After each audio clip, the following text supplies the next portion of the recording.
Hey everybody, it's me just making another video. I had a video up earlier, but I didn't like that video too well because I kept stumbling, kept saying the same stuff over and over again, and really not the best video that I put out because it was talking about a wrestler who died and really wasn't the best way to explain things by saying the same stuff. But anyhow, this video is going to be about another wrestler that died at the young age, at a young age. Apparently, for some of you who do know, and or for some of you who don't know, the wrestler known as, to some of you know, Andrew Martin, who better known to some of you as Tess or the Punisher, Andrew Martin in TNA, was found dead in his condo. He died yesterday, but his body was found. He was found. His body was found yesterday in his hotel condo. He died, yeah, this morning in his hotel condo. And really, I just gotta say, this is just a sad moment in wrestling for some of you. Some of you are probably gonna go, it's not really a big loss because this was Test and he wasn't really with some of the other big names that died in wrestling, but still, he was a good guy.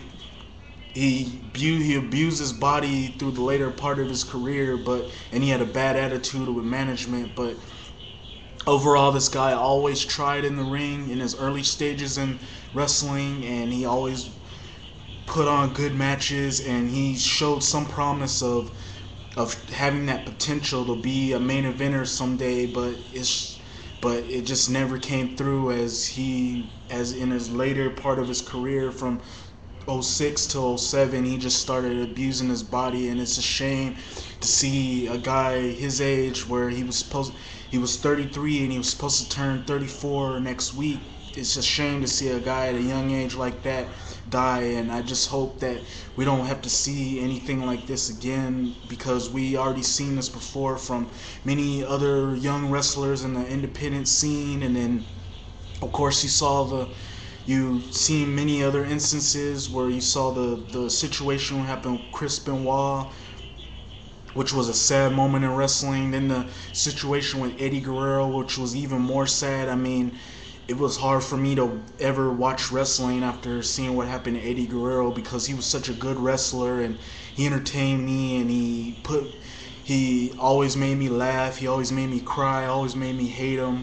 And then you had many other wrestlers like Brian Pillman, and the list goes on. And it's just a shame to see that Tess is now a part of that list of guys who just died too young. I mean, who just died too young before, who just died before it was their time. And it's just a shame to see something like that.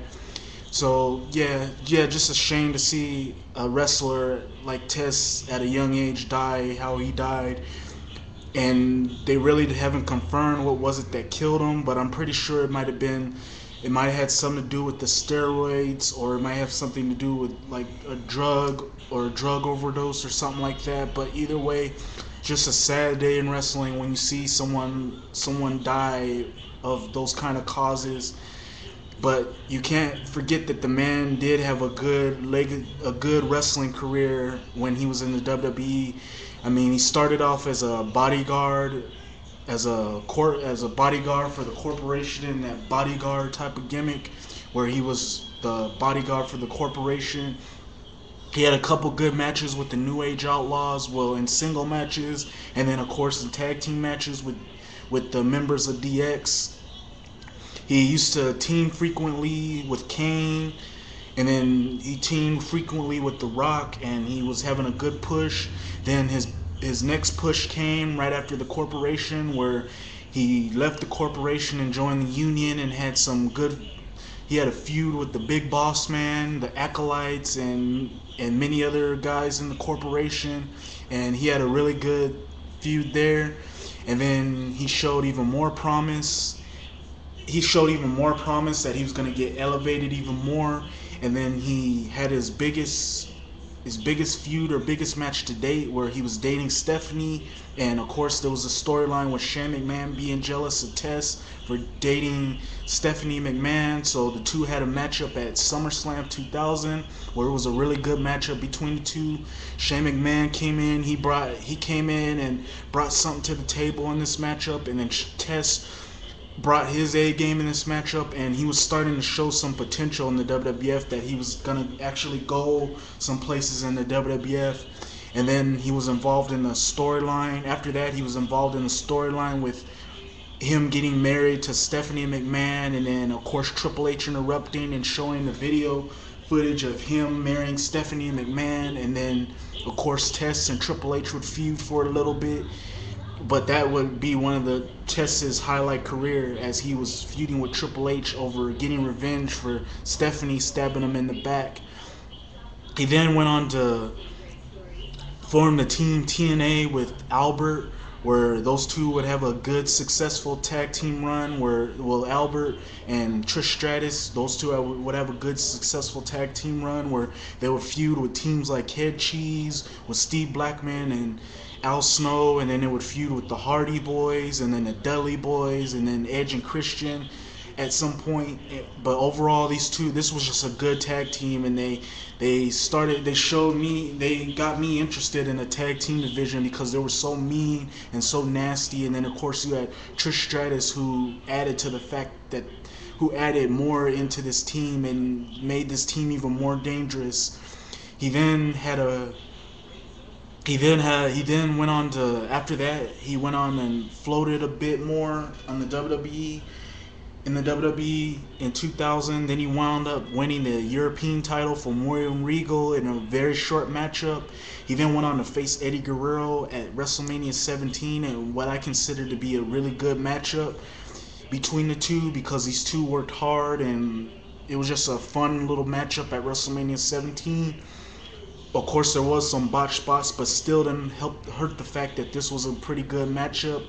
Then after he had the matchup with Eddie Guerrero, he was floating around a little bit more, and then after that he was getting a bigger push as a babyface after that. Then he went and joined the WWE in the Alliance, having the tag team matchup Then he would turn heel and join the Alliance, and then he would have some pretty good matches as a heel, where he at one point he had a good match. Yeah, he was having a good matches as a heel. He then went on to have his biggest push to date, where he was the Intercontinental Champion, but that didn't last long, as he would lose the belt to Edge in a very good title unification matchup. After that, he would start to float around a bit more. After the Alliance thing was over, he then had his biggest win to date in the WWE after he beat The Rock. I mean, it was the two fought on SmackDown, and he beat The Rock in what was a pretty good matchup, and probably one of his biggest wins to date against a top name superstar. Then after that, in 2002, I believe, he floated around a bit, and then he got his biggest push to date when he was with Scott Steiner. When he was with Stacy Keibler and they were doing the whole testicle thing. Then Scott Steiner came in and they had the feud, which led to really poor, bad matches between the two. But it didn't help the fact, it didn't erase the fact that the two had a really good feud, but they still had some really bad matches. Then after the feud with Scott Steiner, the two would become a heel tag team, and then not be seen. Feud with a couple other teams, and then after that, Test would be fired from the WWE. I believe 2000. Yeah, he'd be fired from the WWE. He would make his return and get his biggest push to date for the ECW title, where he was involved in that December to Remember Elimination Chamber matchup.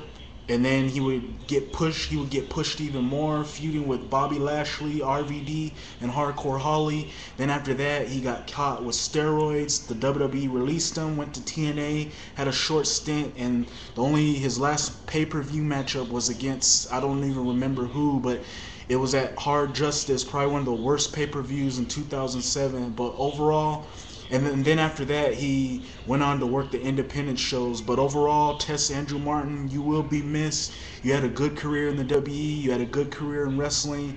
And it's a shame that your career kind of took a tumble, and you really the thing happened